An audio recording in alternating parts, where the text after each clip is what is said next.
This is a short video on Enhanced Notes, one of the GP Elements add-ins from ISC software. When Enhanced Notes are entered into the system, they can be assigned to users. So for example, if we take sales as an example and go into the debtor card, load in a debtor and add a new note.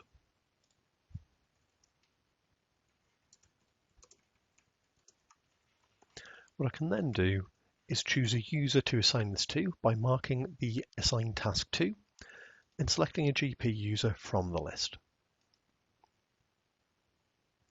I can then mark the use due date and choose the date at which this becomes due.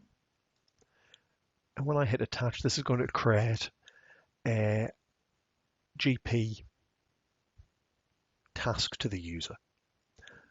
So when that's done and I hit attach, I'll get a confirmation dialog that my task has been assigned to Olaf, and he will then have access to that via his homepage in GP.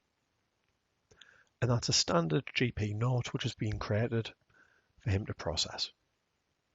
So that was a quick overview on the assignment of tasks to users with the Enhanced Notes module. Thanks for watching.